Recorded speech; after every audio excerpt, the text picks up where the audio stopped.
Le PSG est un solide leader de la Ligue 1, mais ne s'évite pas les polémiques avec son effectif de stars. Restez branchés, on en parle tout de suite.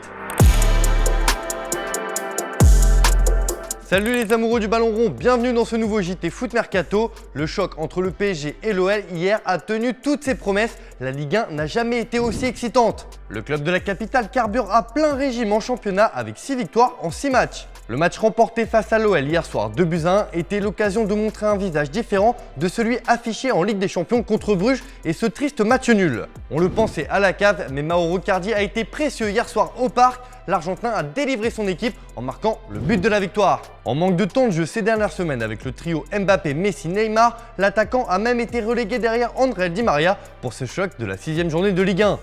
Il a d'ailleurs remplacé son compatriote et a montré que lui aussi pouvait avoir un rôle à jouer dans cette équipe. Un but salvateur qui va lancer sa saison, c'est tout ce qu'on lui souhaite. Il y en a un autre qui a brillé hier soir face à Lyon, c'est Neymar Junior. Le Brésilien est monté en puissance au fil du match et a régalé en seconde période. C'est lui qui remet les deux équipes à égalité sur penalty après un accrochage plus que léger dans la surface. Mais c'est la détermination du numéro 10 parisien qui a sauté aux yeux hier soir. Critiqué pour ses vacances et son soi-disant surpoids, l'ancien Barcelonais revient en forme au meilleur des moments pour le PSG.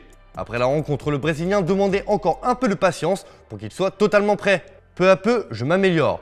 J'avais besoin de temps pour retrouver mon niveau, c'est ce que je suis en train de faire, comme l'équipe qui a besoin de temps pour être au point physiquement. Mais bon, la victoire étriquée du PSG est totalement éclipsée par la polémique entourant Lionel Messi. À la 76e minute, Mauricio Pochettino sort l'Argentin pour le remplacer par Achraf Hakimi. S'ensuit une scène pour le moins cocasse. Le sextuple Ballon d'Or semble déconcerté et étonné de céder sa place. Il ne serre pas la main de son entraîneur et s'assoit sur le banc, l'air boudeur. Mais Pochettino n'a pas fui ses responsabilités en conférence de presse d'après-match. On sait qu'on a des très grands joueurs dans l'équipe, on a un effectif de 35 joueurs. Après, on doit prendre des décisions, on doit faire des choix dans les groupes, dans les 11 de départ. Et après, on prend des décisions au match en pensant au bien de l'équipe en général et au bien aussi particulier de chaque joueur, de chaque individu. Après, parfois, les décisions, elles sont un résultat qui est positif et parfois, elles ne le sont pas. Mais bon, c'est pour ça qu'on est debout justement sur le côté, dans les bancs de touche, justement pour prendre des décisions. Aujourd'hui, on en sait un peu plus et il semblerait que Messi était légèrement touché à la cuisse. Même s'il voulait rester sur le terrain, son entraîneur ne voulait prendre aucun risque. Alors que Kimpembe enchaîne et qu'il n'est pas à 100%, que Kylian Mbappé a été touché la semaine dernière en Ligue des Champions à Bruges, Mauricio Pochettino a-t-il pris la bonne décision en sortant Lionel Messi ? C'est la question du jour, comme d'habitude, on attend vos réponses dans les commentaires. Nos Français aussi ont brillé ce week-end dans leurs championnats respectifs, c'est le cas de Karim Benzema qui est décidément en feu en ce début de saison. L'attaquant a largement contribué à la victoire de son équipe hier soir contre Valence 2-1. Déjà 6 buts au compteur pour lui cette saison en Liga, on est sur de très bonnes bases. Si vous en doutiez, le taulier du Real, c'est lui. De son côté, Paul Pogba a largement contribué à la victoire de Manchester United contre West Ham 2-1. Très en forme depuis le début de la saison, les Red Devils voudraient gâter leur milieu de terrain.